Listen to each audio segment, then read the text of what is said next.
some limiting beliefs cannot be corrected by yourself. That's just the truth of it, because it is not surface level where you can just clean it with a broom. You need to go dig, find the root, and that only a trained professional can do. So I definitely want to clarify that.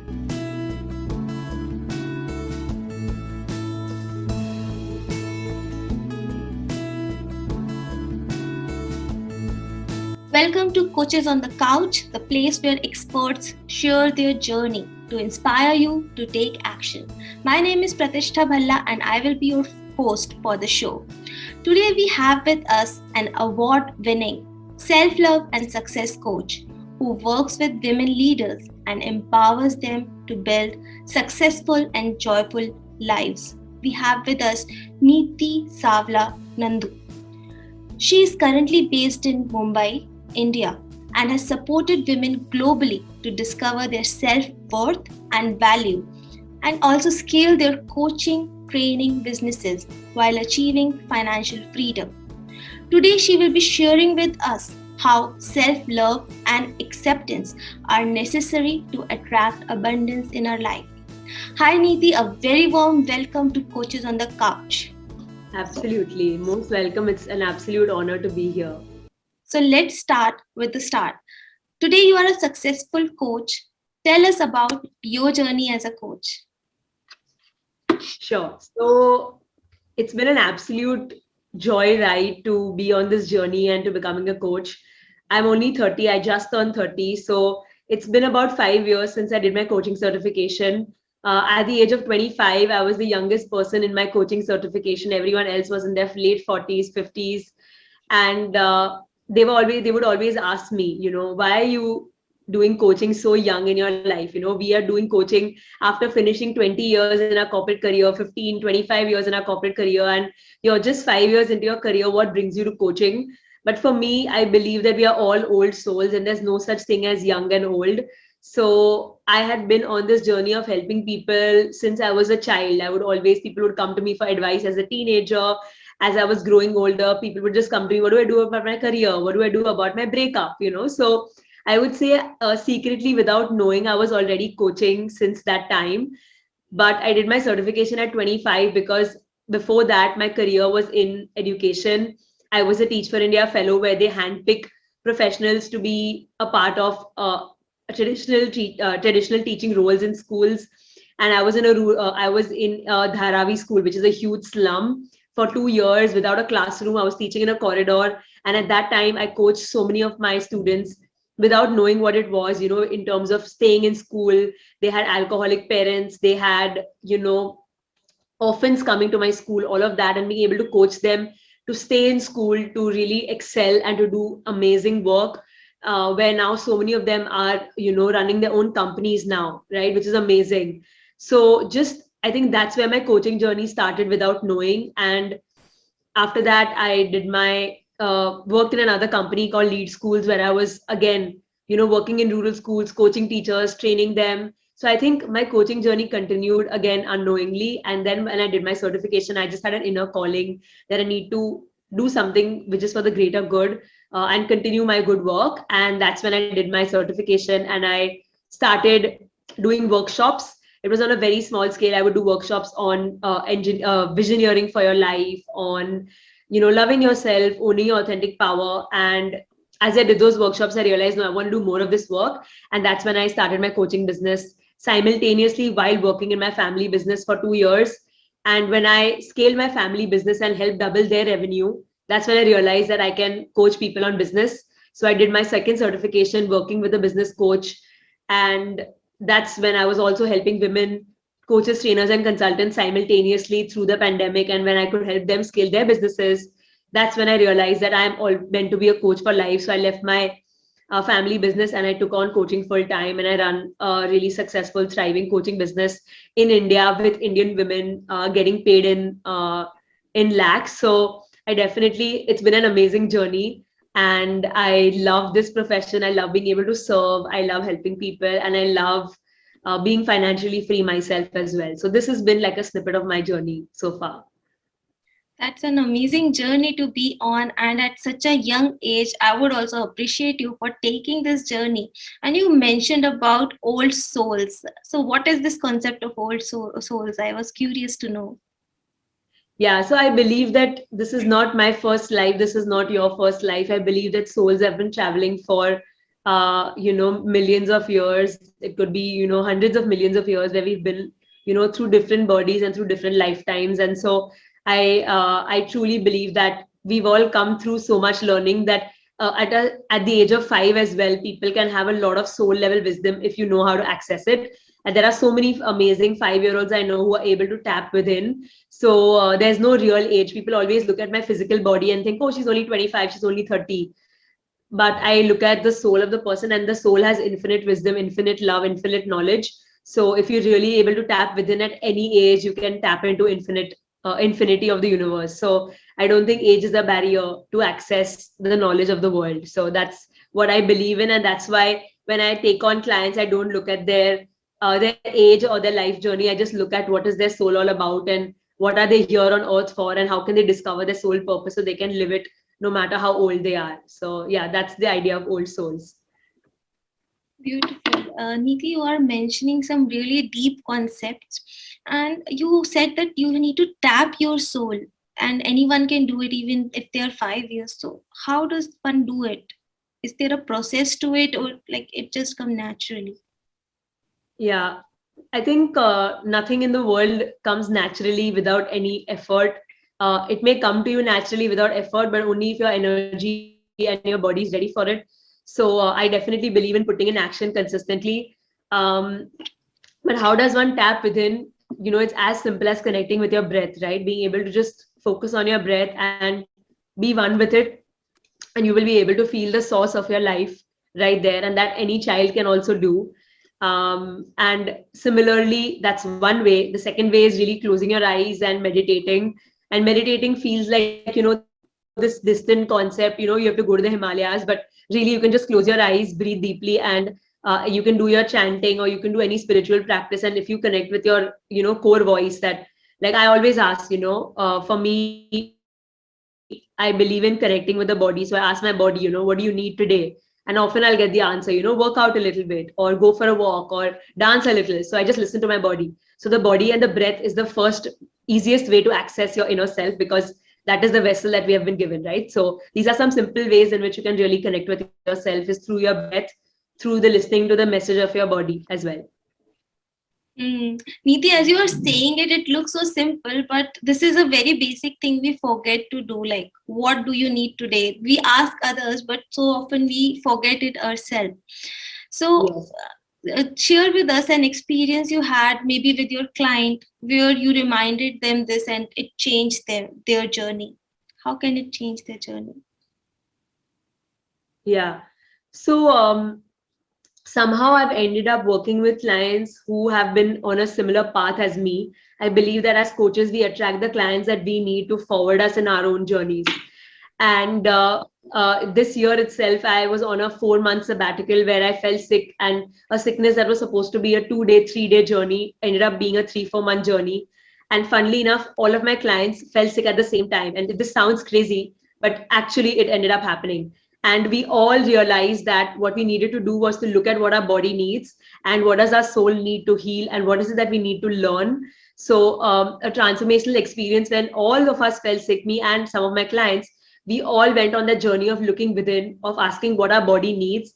And if you consider your body as a sacred vessel, then your body will give you that answer, just like God speaks to you through your body. So I was able to receive that voice from my body that, business coaching, which I was doing for the last 2 years, helping women scale their businesses, is not the only thing I need to do. I'm meant to serve people by helping them love themselves, by helping them connect with their bodies. And for that, I need to connect with my body. So in those 4 months, I did a lot of breathing. I worked with a coach. I did another coaching program with another coach. I worked with a therapist. So I worked with 3 people simultaneously. I did 2 deep workshops with them. So as I did my own inner work, my clients also started healing, right? Because they were doing the inner work simultaneously. We were sharing each other's journeys. And in that time, it wasn't as a coach and a client. It was just as a human being, I was sharing, what is going on in my body, how I'm healing it, and they would share that with me as well. So I think that's the beauty and the synchronicity of life, is that your clients and you can be on a simultaneous beautiful path of healing. And when we all were listening to our bodies, all of our bodies healed. My body has healed completely in those 4 months. My clients' bodies have healed, and they are on the next path of their next soul lesson. So we all learned our lessons, and we all listened to our bodies, and we healed, and we realized where we were missing love from ourselves, where we were missing looking within, where the reflection was missing. So I think it was a really deep journey. And one of the core things that we all of me and my clients learned is that whatever is happening is not happening to us, but it is happening for us. So being able to see the gift of what is happening for us is the simultaneous learning all of us had together in little, in the span of 3 to 4 months. So that was the miracle where we all saw the gift in the illness, and we were all able to rise above it and learn what we needed to learn and implement that in our life as well. So I think that was the magic, is we all could heal as well as learn what was needed to heal from that. Yeah, Neeti, that sounds little unbelievable when someone who doesn't know how energy is working, they listen to it, maybe they won't believe it. But because I've experienced that energy zone, I can truly believe that when you are falling sick or you are experiencing something, your client is on the same journey. And you also mentioned a very nice point that we attract the clients like we are. So you also mentioned a very important point here. When you were sick, you did more courses, you got a therapist for yourself, you invested in yourself. How was that Yeah. journey, and what made it important for you to get those mentors? So I think I have been really, really blessed. This is the biggest credit I give to my family, is that they are a family that supports this inner journey. I've been really blessed by God that my soul has selected this family where we all invest in ourselves, we all learn, we all have our teachers, mentors. Since the age of 17, 18, we've had spiritual teachers. So I have two amazing spiritual mentors.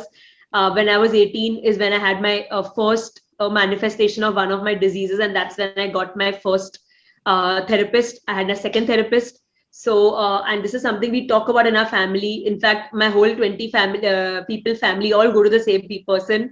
So, I think just that shared experience of the transformation possible, where 10 lifetimes before the trauma that you might have had, it may be showing up in this lifetime, right? So, having knowledge of that has really served me well. So, I think I've been doing that practice of seeking help from when I was 17, 18 years old. Before that, it wasn't really known that that exists, but I didn't know that in school because I think that was way too early. That time India didn't have that much. But um, so that was a habit. I never really thought that I'm going to solve all my problems by myself. I was never that person. I always sought help, whether it was my spiritual teachers, my therapists, my coaches. um, so I've been really blessed to have that, and to have my intuition telling me when I need help. So when I fell sick and I felt my thoughts repeating, right? I was sick. So why is this happening to me? How can this happen? This shouldn't be happening. When I found myself in repeated loops of the same cyclical thoughts, I realized that this is where stuck energy is, and I am not able to come out by myself. So I think the first indicator is that you realize that there's a stuck energy which is not being able to be left out by you, by yourself. And even though you're trying, you're journaling, you're using tapping, you're meditating, you're reading books, but that energy is not going anywhere. It's clearly stuck in a deeper layer of your unconscious subconscious mind, which you're not able to access by yourself. So that's one, stuck energy which is repeating itself. Second, you're not able to find the thought and change it intellectually. You're realizing that this is coming from a deeper space. I can't just write my way out of it. I can't journal my way out of this. There's a deeper root cause which I'm not able to see. Let me seek my help. So that's my second indicator that I need to go outside for help, and I'm not able to see within. And third is the fact that I've made it a habit to learn and grow since my 17, 18. My instinct is so strong now. My intuition tells me when I need to seek a mentor. So I spoke to 5, 6 people, and then my gut chose the right person for me. And I did her program, and I'm working with a one-on-one. So for me, it's a decision I've made that every year I'm going to have a coach. No matter what, I'm always going to have a coach by my side, because I'm going to practice what I preach. I am not going to pretend to be a coach and to tell others to invest in me if I don't invest in other people. So I have invested $10,000, which is like 7.5 lakhs in a coach, and I paid him the entire money by myself fully in one shot. I didn't tell him I want monthly payments. I didn't tell him, can you give me a discount? I didn't tell him, I'm so young, I can't pay so much. No, I paid him everything together. And then with that same fervor, I can ask for that money because I have done that myself. I have my skin in the game. So I think the few practices are: one, know when the cycles are repeating, the thoughts are repeating, and they're not going away. Two, know that if it's not on a conscious mind, you can't change your thoughts. It's subconscious, and someone else needs to help you access that part. Three, have the habit of consistently investing in yourself and listening to your intuition. So your intuition will guide you when is the right time to ask for help and when is the right time to do your own work. And four, pay what you ask for. So if you as a coach have never paid anybody money to work with you, I'm sorry, but you're not attracting your clients because you have not shown the universe that you are ready to invest in yourself. So why will someone invest in you? The confidence and authenticity will not come. So I think these are the elements that made me clear that I need to ask for help. And then I always listen to my gut for who is the right person for me, because not everyone is the right coach for you. Neeti, you mentioned really great points here. Amazing. Like, invest in yourself. If you're not ready to invest in yourself, nobody will invest in you because you're not giving out the universe that message. And you are talking from, like, I could feel like you mentioned about old souls, but when I'm talking to you, I am seriously not feeling I'm talking to a 30-year-old because you are I understand what you are saying, and it is coming from a deep learning ground that you have picked up. But I see a lot of people, and they say I can solve all my problems myself, I don't need a coach. And a lot of people also think that I should not go to someone with my mental troubles, I'm not mad. How do you deal with such people? What do you explain to them? Yeah.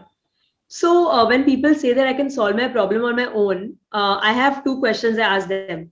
Right? One is, how long have you been trying to solve that problem on your own, and how the hell is that going for you? Because if you've been trying to solve it for a decade and that problem still exists, are you the best person to solve it because it's not been solved already? Right? One. And why don't you think it hasn't worked? What all have you tried, and why do you think it's not working? Are you not skilled enough? Do you not know the root cause? Are you the best person to solve it or not? And if you already tried it and it's not working, what is that telling you about the method that you're trying, right? So that's the one set of questions I go under is, why hasn't it already worked if you were trying, right? And two, what is the value that you put on your time, right? What value does your time have? So are you okay spending another 10 years trying to figure it out? Because you will, you're intelligent, you're smart, you can watch YouTube videos and probably figure it out.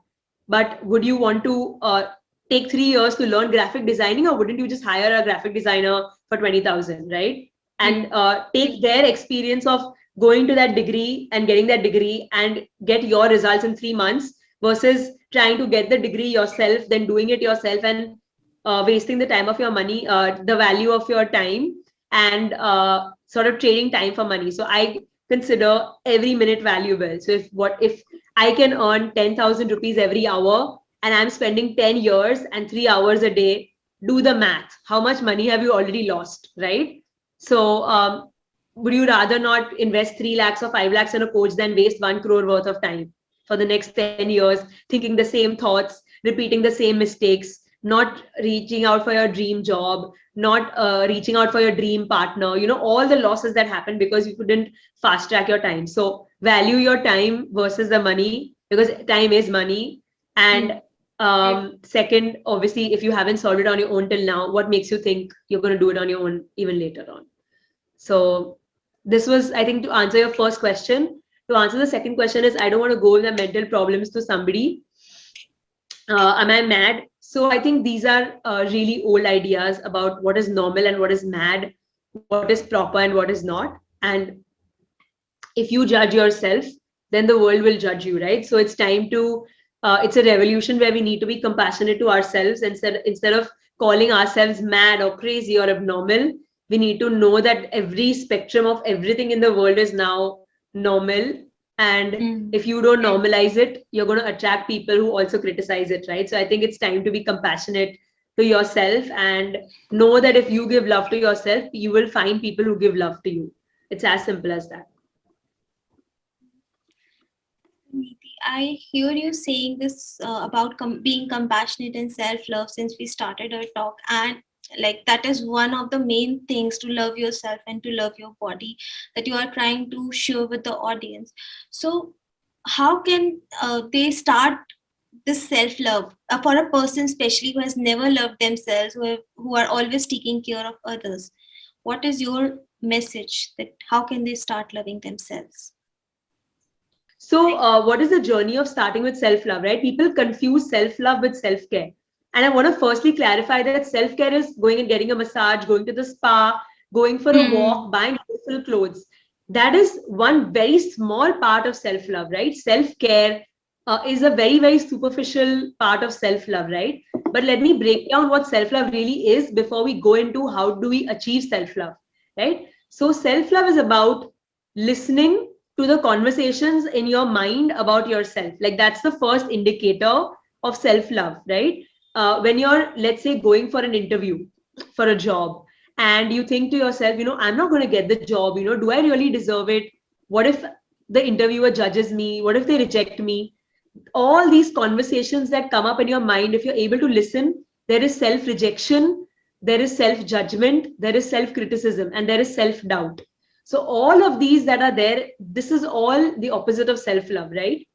And first step to self love is awareness and acknowledgement of where you are. That is what loving yourself really is. It's not about that I am so perfect that everything about me is amazing and I love everything. I love my anger. I love my, violence. No.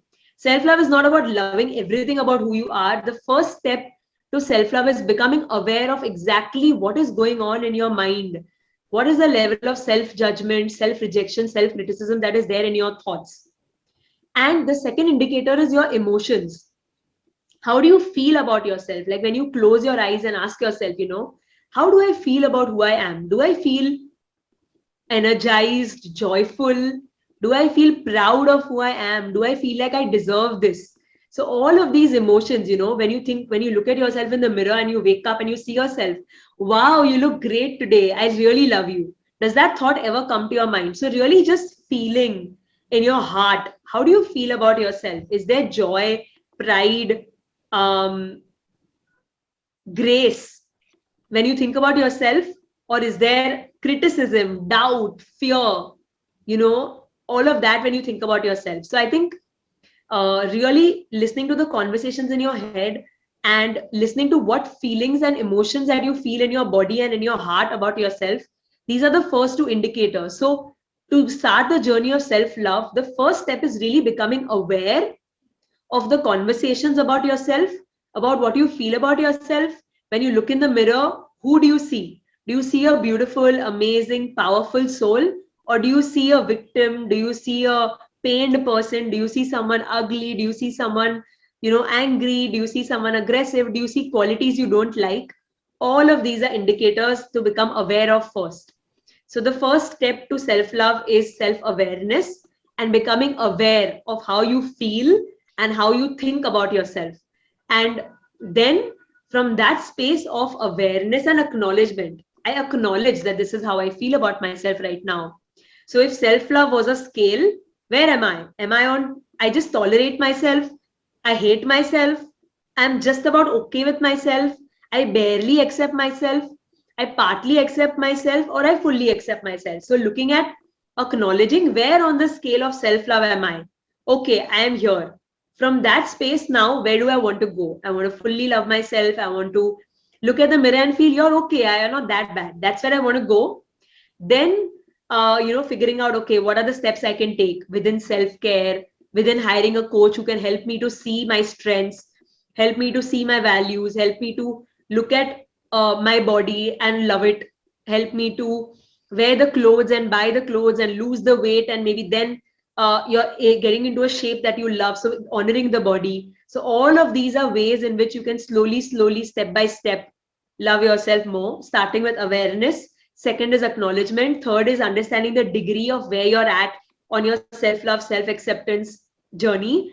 and envisioning where you want to be on that self-love journey, and then taking actions with your body, with your mind, with your beliefs, with your inner self.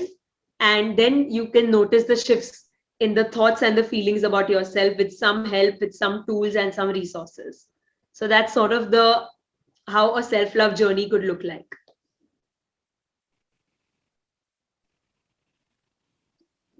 Neeti, I would really appreciate you for summarizing it. You are making my job so easy. So you are summarizing it at the end. So, but when you are talking about this, the thing that was going in my mind was, aren't we raised like this? Whenever we are praised, someone will say, like being from a middle class family, I remember, oh, now a evil eye is on this person, this you might get sick, so stop being proud of yourself, what do you think of yourself? So every time we got some achievement, we got more criticism, and the programming is such that we are scared to praise ourselves. There is a fear inside people that, oh, how can I praise myself, or how can I tell people, other anyone else, that how good I am? So how do they overcome this limiting belief themselves, if they want to just start on the journey? How do they start? So here is where a little bit of awareness comes in, right? Now, this belief of I shouldn't talk about myself, shouldn't I should be humble, I shouldn't be proud. Now, this could be a very deep rooted belief from childhood. This could be associated with a childhood trauma, right? So, for example, one of my clients, she used to love singing and dancing as a child, and there was this one time where she went to a singing class, and this was uncovered during our sessions. She went to a singing class and she sang a song and she enjoyed it so much. She was absolutely joyful, delighted, and her mother came from behind and she told her that even this much sur, even this much melody, you can't sing nicely. You sang really badly, right? It was not on point, the melody, right? And this was a traumatic event for her because at that time she made an energetic decision at the age of 9 or 10 that I'm never going to sing again. I'm never going to talk about myself again, because what if I don't sound right? What if I don't sound correct? Right? And so I can never sing freely. I can never talk freely, because what if it goes wrong? Right? And you know how this showed up? This showed up when she would go on sales calls. She was a coach. And when she would attend a sales call, she would feel her body stiffening up. She would feel like, I can't talk about money. I can't talk about my program. I can't talk about myself, because what if it goes wrong? Right? Now, this was a childhood trauma, which is a subconscious belief. She never knew this. This incident never had come up in her conscious mind. When she would think consciously, she would think, okay, I'm going on a sales call. I talk about a price. She would practice a presentation, right? But this was coming from a subconscious place where someone had criticized her, and she was unable to show up on a sales call and talk about a price and a program because she felt like she was showing off. And what if it would go wrong, right? Now, this is where you need a coach. So people try to fix their limiting beliefs by themselves by just thinking that, okay, yeah, I'm good enough. They keep affirming, I'm good enough, I'm good enough, I'm good enough. But the reason why this doesn't work is because the energy is stuck. It's like, the energy is there 2000 floors below, below your heart and soul in your body, 2000 floors below, it's hidden somewhere. And you are trying to take a broom and you're trying to clean the ground on top. Obviously, it's never going to get cleaned. The dust will keep coming because the dust is coming from 2000 floors below in that one memory when you were 9 years old. So when you feel like every time you're taking some action, whether it is talking about your price, going and marketing, writing online, no amount of affirmation that I am proud of myself, I talk about myself openly, none of that will work, because this is 2000 floors below, which only a coach or a trained professional can help you to uncover. So I don't believe that all limiting beliefs can be managed by yourself, because the root might be very deep rooted from when you were 9, 10, 12 years old, because you're carrying that program for the last 40 years of your life, and it may be showing up in different ways. So it's about realizing that if I have been doing this for the last 20 years and nothing has changed, get help. There is no other way to fix it by yourself, because if you could have, you would have, and you would have been a different person by now. So When people ask me, why have you done this by the age of 30? It's because I had 20 people helping me all my life, which is why I can talk about so many things right now, because I've invested upwards of 15 lakhs, not even Hmm. 15, maybe 20 lakhs in my own self, other than Hmm. my regular education, already by the age of 30. So it doesn't come for free. It doesn't come without the inner work. I've had 10 coaches, 10 mentors behind all of this that I can talk about today. So some limiting beliefs cannot be corrected by yourself. That's just the truth of it, because it is not uh, surface level where you can just clean it with a broom. You need to go dig, dig, dig, find the root, and that only a trained professional can do. So I definitely want to clarify that. Having said that, how can somebody work on their limiting beliefs? Definitely journaling, reflecting. What is the root of that? Where is it coming from? Closing your eyes and seeing, how am I feeling in my body when I think about sales, or when I think about pricing, when I think about writing my story? What is stopping me? What is the belief behind it? I shouldn't talk about it because I'm proud, because I would be seen as proud. Okay, so what is wrong about being proud, right? And then you can keep on going lower and lower in the layers. So what if you're proud? Then what? Then what? And as you keep on asking yourself questions and journaling, you'll come to the root of that belief. Where is it starting from? Who had told you this? Why do you believe this? And you will see why it's not serving you anymore, and then you can let it go. But it requires inner work, it requires skill. It's not something that will just happen because you decided, oh, I'll work on my limiting belief and SAE, it'll happen. No. Hmm. Yeah, a lot of people think that, oh, I'm always thinking positive. People are saying positive, think positive, but then positive thinking is not working for me. And you have answered it beautifully, because they are trying to clean the floor when the dirt is 20,000 to like floors below. So Yeah. the cleaning has to be done. They have to go to a professional, seek help, and like clean the deep limiting beliefs. So, Neeti, you told that you help women entrepreneurs with self love and then making their coaching business successful. We would like to understand how you actually help them. What is the procedure you have? Definitely. So, what I really, first of all, before I even go into how I help them, I want to share what I stand for as a coach, right? I stand for every woman in the world and every human being in the world to be accepted and loved exactly the way they are. So, whether that is they are dark, or whether that is they are fat, or whether it is that they are too thin, or whether it is that they are Indian or they are a woman, all parts of the identity that people have, I believe that everyone deserves to be accepted and loved exactly the way they are. So, this is the first belief that I stand for, the space from which my work is created. The second space is that every woman deserves to be financially independent, and the world becomes a better place when women earn tons of money. The reason I believe this is because since generations and generations, women have been second to men, right? And they have been second in terms of power, in terms of choice, in terms of freedom, in terms of owning rights to property, to their children, to being able to own houses, own cars, own resources in the world. Very less women have their names on properties and have their names in anything significant in the world, right? And of course, it's changing. The revolution is coming, but I stand for women talking about money, women earning a lot of money. When I say lot, I don't mean 1 lakh rupees a month, I mean 50 lakhs a month, right? Women being able to do that, because today women don't even dare to dream. In India, women will be really like fearful to even say I earn 3 to 5 lakhs a month. They'll be like, should I even say that? That's too much. 1, 2 lakhs a month is fine. Everything is taken care of, right? Women don't even dare to dream of making a 200, 500 crore company. How many women are talking about that, right? So for me, I want a world where women freely talk about money, freely talk about finances, freely talk about having their $5 billion company. I want more women to be able to say that and mean it and do it. So these are the root beliefs from where my work is shaped. One, everyone being accepted and loved in the world, no matter how they look, no matter how loud, aggressive, bold, short, tall, any disease, anything, everyone accepted and loved.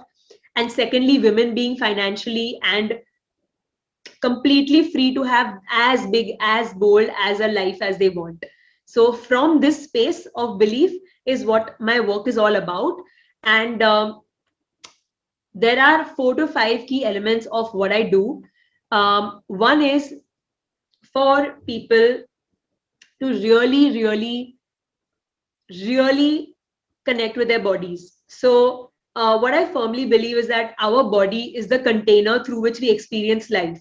So, we'll feel our happiness also in our body first, and then our face will smile. We will feel we will feel sadness in our heart. We feel heaviness in our body. We feel all the emotions first in our body. All the memories are stored in our cells of our body, right? So first step is really connecting with your body, connecting with your feelings, and being able to look at your body, look at yourself, and really accept your body and yourself the way you are. And that cannot happen at the qualities level. I love my strengths and my weaknesses without seeing your body, your face, your hair, your smile, your weight, seeing everything as it is and loving it.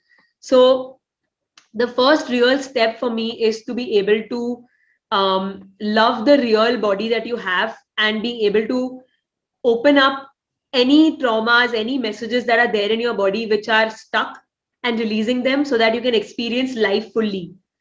The second part of that is being able to embrace your story and being able to rewrite your empowered truth. Right now, so many times women have really difficult stories. They could have molestation, they could have abuse, they could have disease, they could have health challenges, they could have difficulty in having a child, they could have divorce, being a single child, father wounds, mother wounds, all of these parts of their stories, critical parents, broken relationship with their siblings, and all of these have contributed to who they are. So especially when women are coaches, trainers, and consultants, who are people that I work with, these are parts of their stories that they very fervently hide. They don't talk about them, and they think this is too personal, people will get offended. And I truly believe that if your stories are blocked, if you don't acknowledge and accept your own story, and you don't talk about it, that much abundance is blocked. So let's say if you and your whole story is 100 parts, and you only show your successes and your clients' success stories, and you show 10 out of 100, 90 parts of 100 abundance is blocked, because you're only showing 10, so universe will give you that. Your other 90 is blocked. So I firmly believe that women need to own their story, own their pains, own their traumas, and look at them from an empowered truth perspective, right? So for example, if I have a disease, right, where I have no melanin in my skin in some parts, which means that some part of my skin is brown, like my natural color, and some parts of it are white. Now, if I don't talk about it, the clients who want to work with an empowered woman who has overcome something, they don't get to see this side of me. With the online world, if I show up like this, you cannot even see it, right? If with this my half body. But if I show up fully, I talk about it, people will be attracted to me because they are seeing the whole woman that I am, what I have overcome to get to where I am, right? So, being able to embrace your truth, being able to embrace and created an empowering narrative. I don't talk about it, oh, I had diseases at the age of 5, I'm so sorry for myself. No, it's not from a victim space. I know that this was a gift given to me to do the work I do in the world. There was no way I can help people to love their bodies if my body did not have anything wrong with it in the technical sense of the world, right?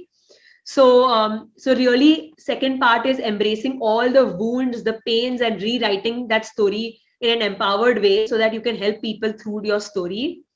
The third part is discovering and loving your core self. So I help people to identify their core essence energy, which means that at the core, am I fire? Am I earth? Am I, air? What is my core energy?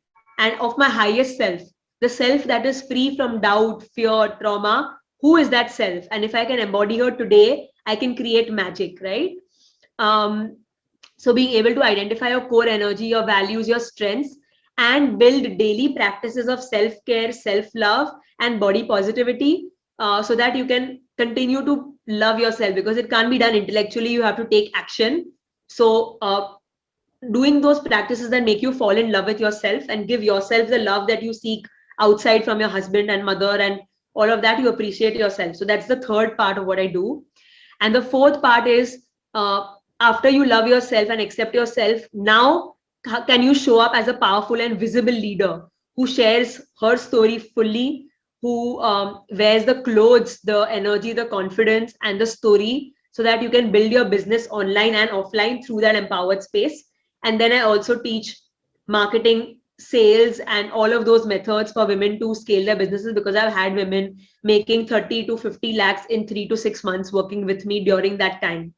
But the first part of the journey is self love, embodiment, loving yourself, accepting yourself. And from that space, when you are complete with your story, only then can you go out there in the world and be visible and attract abundance 100 out of 100 of who you are. So that's really the whole journey of acceptance, body work, love, and then building your business from that space of an empowered story. That is what I do. Neeti, as you are speaking, the passion is coming out. Like we could feel how passionate you are when you are doing this work. And a major chunk of this work is about your own deeper self, your own self love and healing before you even go on to marketing and sales. I think that is something which will automatically start coming to you, because honestly, even I meet so many people who are scared to do the selling. They're scared to go out to the world and do that marketing and selling, and they would say, oh, I just don't need that much money, or money is not my priority. But the reasons are much more deep rooted, because they're Oh, yeah. scared to that say is to just talk about themselves. They have not embraced their story yet. So that is a beautiful way that you have explained to it, and I'm sure the women who are listening to it specifically, because you're working mainly with women, so the women who are listening to this podcast, they would connect to you. I really wish you all the best for that. Thank you. Before we end our podcast for today, I would like to know the three secrets that had helped you become Neeti that you are today, that you would like to share with the audience. Sure. So I think one would be to be a consistent learner and seeker. I think since I was in school, people would term me as a rebel. I was always the one asking lots of questions. And of course, in the traditional school system, that wasn't appreciated. But I'm so grateful because in any course, any workshop, any learning experience that I do, I'm always the client that I want to attract. So I always ask a ton of questions, do the work, take the action, and do everything scared. So and I don't stop myself from taking action because I am scared. So I think first is being a continuous learner, seeker, doer, and not someone who just sits down and does nothing. And that could mean inner work or outer work, both, right? So one is really continuously learning and growing. Like I said, I've invested over 20 lakhs in my personal development. So I didn't get here by magic. People are not magically paying me 7 lakhs, 10 lakhs to work with me in India, in Indian rupees, and Indian women who are all not earning that much in their businesses yet. And they are paying me that all together. That is not happening by magic. It's because I have put my skin in the game and done that for myself. So that's one, is be the client you want to attract and be the learner that deserves what you get in your life, right? The second thing is, I think really always doing my self work, which means that I always do my breathing, I always do my dance routine, dance meditation, I always do my walks. I do my, I buy the clothes that embody my higher self. I wear my red lipstick. I wear the jewelry that I love. So I embody my highest self, myself that is bold, empowered, because I'm someone full of fire, as might be obvious in this conversation. So I embody that fire by lighting candles, by wearing the clothes, by looking the way I would want to feel. So I think the second step is really just doing my self work on a daily basis. Sometimes I make mistakes, I forget, but I listen to my mantras that really empower me. I have my spiritual classes which I attend every week from my mentor. So I think doing the self work is absolutely essential, because I need to keep cleansing my energy, right? Stuff happens in my life also with my husband, or my diseases, and all of that. So I need to consistently cleanse myself. And three would definitely be always hiring coaches on a consistent basis. I don't think about Oh, they are charging 3 lakhs for 12 sessions. How much is that per session? Let me calculate. Is it worth it? I just go with my gut. So I listen to my instinct. If I know it's right, I don't look at the price tag. I look at the energy and I invest no matter how much they charge. So I don't look at money. I look at what is my lifelong investment, and is anything, even one sentence that this person said, does it have the potential to change my entire life and my soul's journey? Is can it fast forward my journey by 25 years? Even their one sentence, I don't care if it's just one sentence in those 6 months that changed my life, and that's enough for me to invest the money. So I think investing consistently in the right coaches and being in touch with my intuition always, no matter what, asking my inner self no matter what, I would say these are the 3 4 things that keep me going. That's amazing and beautifully said by you. Thank you so much, Neeti, for coming to this podcast. And we feel really blessed because of the deep level of knowledge you have shared with us. We hope to have you in future podcast as well. Thank you for your time. Anything in the last Thank you you would like so to much. share? It was an absolute pleasure. It was such a big joy. And for anybody out there who's listening, whether you're 50, 60, or 10, it's never too early or never too late to start your self-love journey. And if there's any voice in your head that tells you, you're not good enough, that's the exact time you need to start your self-love journey. So keep listening to the voices in your head and to how you feel, and listen to your gut. It'll always guide you the right way. Wow, that's a beautiful message to all the wonderful audience of Coaches on the Couch. Thank you for listening to us, and we'll meet you soon with another wonderful coach. Till then, stay awesome and stay blessed. Thank you.